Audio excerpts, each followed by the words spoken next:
Bonjour tout le monde, c'est Do. Je voulais vous faire une vidéo un peu plus différente. Je voulais vous parler de l'enfant qui fait le deuil de son frère ou de sa sœur. Je vais m'expliquer.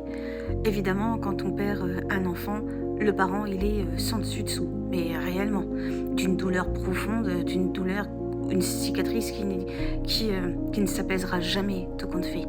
Bien sûr, mais il y a aussi la peine de l'enfant aussi, de son frère ou sa sœur, qui a sa peine, bien évidemment, et celle-là aussi, il faut la prendre en considération, et réellement.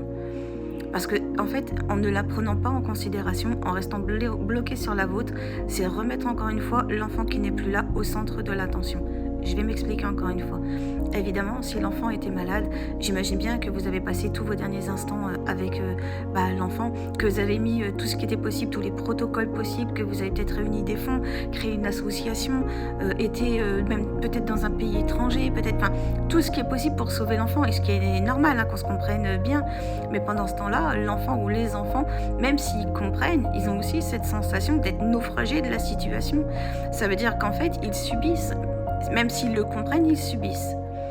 Et même s'ils mettent à un moment donné beaucoup de résilience, parce qu'encore une fois, ils comprennent, mais ils sont aussi à un moment donné dans une forme d'acceptation que leur frère ou leur sœur va partir. Et ça, je vous jure que c'est vrai. Un enfant a cette capacité de résilience, a cette compréhension que leur frère ou leur sœur va partir. Donc c'est comme si, je ne vais pas dire que leur deuil avait commencé, mais ils sont déjà un peu préparés à ça. Tout en se disant, quand le frère ou la sœur sera plus là, on pourra reprendre notre place au foyer. Encore une fois, je parle vraiment des tout petits. Mais quand ils voient qu'en fait, ils n'arrivent pas à reprendre leur place, parce que là, vous entamez votre période de deuil, mais ils ont l'impression qu'en fait, avant, ils avaient perdu leur place, et qu'après, ils ont perdu leur place aussi. Et ça, c'est extrêmement compliqué pour eux. Parce qu'ils grandissent en n'ayant plus de place, tout compte fait. Et je vous le dis parce que dans mon travail, je l'ai beaucoup. Je ne dis pas que je l'ai à chaque fois, ça serait mentir. Ce n'est pas à chaque fois, mais c'est très souvent où à un moment donné, l'enfant qui devient adulte n'a pas su grandir au sein de leur foyer, n'arrivait pas à retrouver sa place, en fait. Même s'il comprend, encore une fois, il ne juge pas. Mais c'est pas évident de devenir un enfant et de devenir un ado, de devenir un adulte en n'ayant pas de place dans ton foyer, en fait. Parce que vraiment, c'est limite, la chambre de l'hôte est devenue un hôtel, on y va. Quand je dis hôtel, c'est pas un hôtel HO, c'est AU, vous voyez quoi. En fait, ils ont besoin de le rendre vivant tout le temps. Mais on comprend, encore une fois, c'est vraiment... Mais n'oubliez pas vos autres enfants. Et parfois, il y a des enfants qui sont handicapés où on sait que l'issue, entre guillemets, elle va être fatale. Donc il y a beaucoup de levées de fonds, des assos, des machins. Et l'enfant, il fait plein de choses. Mais les autres enfants derrière, eux ne participent pas, ou de loin, ou... quand je dis de loin, c'est que, en fait, soit ils vont à l'école ou ce que vous voulez, mais ils participent pas à ce que l'enfant peut avoir droit. Par exemple, je sais pas, rencontrer des stars, faire un tour en montgolfière, j'en sais rien, aller à Disney, tout ce que vous voulez. Et des fois, ça peut créer même des jalousies, même si, encore une fois, les frères et sœurs peuvent comprendre le handicap et l'issue finale de la situation de leur frère ou de leur sœur. Ils sont pas plus bêtes. Mais à un moment donné, ça reste des gosses.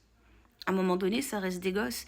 Et ils se disent, vous faites tout ça pour lui ou pour elle. Encore une fois, ils comprennent que c'est important et que c'est votre enfant, que c'est leur frère ou leur sœur, et que c'est peut-être les seules fois où il pourra vivre quelque chose.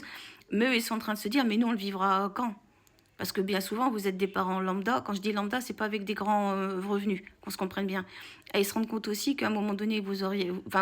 quand l'enfant sera parti, vous ferez peut-être pas autant d'efforts pour les enfants qui vont être là, pour justement pouvoir les amener à droite, à gauche, etc., etc., parce que l'association était au nom de l'enfant qui est malade, mais quand l'enfant ne sera plus d'association.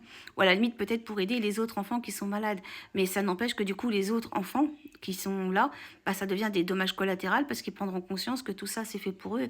Pour les enfants malades, pour les enfants qui vont partir, mais pas pour les frères et sœurs qui sont là. Alors, il y en a qui arrivent vraiment à mettre de la compréhension, et tant mieux. Mais il y en a où ça peut créer du conflit, il y en a ça peut créer de la bagarre, il y en a ça peut créer aussi de la non-compréhension. Et moi j'ai vu une petite fille il n'y a pas longtemps où donc son frère est en fauteuil roulant et elle avait les yeux hagards. Mais vraiment, elle essayait de trouver un refuge. Enfin, je ne sais pas où elle cherchait, je ne sais pas ce qu'elle cherchait avec ses yeux, mais comme si elle cherchait quelqu'un qui pouvait la comprendre, je pense. Et ses parents étaient vraiment là pour leur enfant. Et il y en avait que pour lui, levé de fond, machin. Et la gamine, je sais pas, elle doit avoir 8-10, pas plus. Et on voyait vraiment que les parents, elle était là.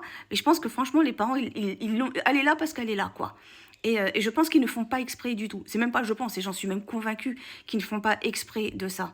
Mais je me suis dit, mon Dieu, en fait, la gamine, elle est en train de grandir en sachant qu'elle n'a pas sa place. En tout cas, moi, je l'ai vraiment vue comme ça.